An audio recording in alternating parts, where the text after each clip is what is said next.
लक्ष्मण हाके सरांसोबत मी driving आणि social मीडियाचं काम केलेलं आहे. हाके सरांनी माझा 2 वर्षातून फक्त 4 ते 4 महिन्याचा पगार दिलेला आहे. हाके सरांनी मला गोड बोलून माझ्या मिसेसला सर्व्हिसला लावतो म्हणून गोड बोलून माझ्याकडून सगळी कामं करून घेतलेली आहे. आणि नंतर मग मी पेमेंट मागितलं म्हणून माझ्या भावाला हाके सरांनी धमकी दिली. माझा मुलगा आजारी होता. हाके सर माझा फोन उचलत नव्हते. मी 1 महिना फोन लावत होतो. नंतर मी व्हॉट्सअपला हाके सर तुम्हाला मी SMS केले. मी तुम्हाला SMS केल्यावर तुम्ही माझ्या भावाला, बारक्या छोट्या भावाला तुम्ही दम दिला. मला वायफायला सुरक्षा आहे, मी केस करीन पगार मागतोय म्हणून. माझा प्रामाणिकपणे सर पगार माझा द्या, माझी एवढीच फक्त व्यथा आहे.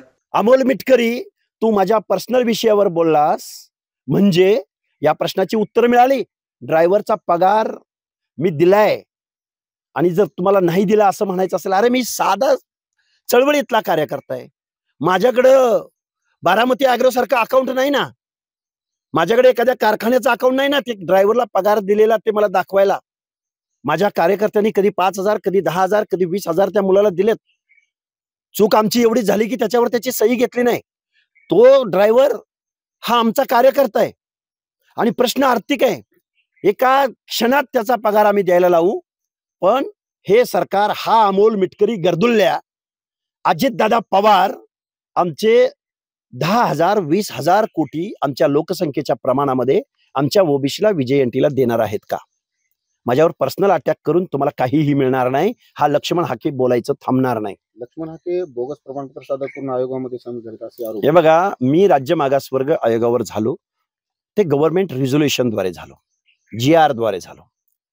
ज्या मंत्रिमंडळानं माझ्या नावावरती शिक्कामोर्तब केलं त्या मंत्रिमंडळामध्ये या अमोल मिटकरी या गर्दुल्ल्याचे नेते अजितदादा पवार उपमुख्यमंत्री होते. ज्या आयोगावर माझी निवड झाली ती गव्हर्नरच्या फायनल सायनिंग अथॉरिटीने झाली. मग गव्हर्नरपेक्षा, महाराष्ट्राच्या मंत्रिमंडळापेक्षा अमोल मिटकरी मोठा झाला का? आणि माझी कुठली कागदपत्र फर्जी आहेत, खोटी आहेत, त्यानं प्रूव्ह करून दाखवावं. लक्ष्मण हाके राजकारणातनं संन्यास घेईल, समाजकारणातनं संन्यास घेईल, प्रश्न विचारायचे बंद करेल. मी पोस्ट ग्रॅज्युएशनची डिग्री घेतली फर्ग्युसन महाविद्यालय पुणे विद्यापीठातून. मला PGला पोस्ट ग्रॅज्युएशनला 70%पेक्षा 71-72% मार्क्स आहेत. कधीही बघावं, कधीही पुणे विद्यापीठामध्ये त्यांनी अर्ज करावा.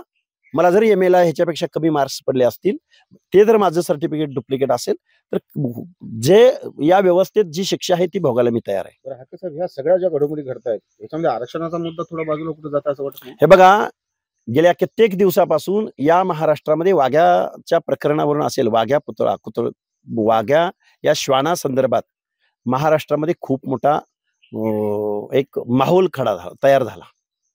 तेव्हापासून मातोश्री अहिल्यादेवी होळकरांची 300वी जयंती या महाराष्ट्रात धुमधडाक्यात साजरी होती. तेव्हापासून ह्या ब्रिगेडी पिल्लावळी, ब्रिगेडी म्हणतोय, अमोल मिटकरी हा ब्रिगेडचा पाळीव कुत्रा होता, पाळीव ब्रिगेडी होता आणि तो आमच्यावरती भुंकायला यांनी सोडलेला होता.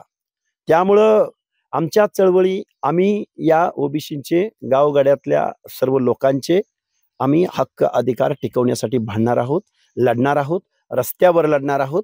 आम्ही यांनी अशा शिव्या दिल्या, यांनी मला वायझेड म्हणलं.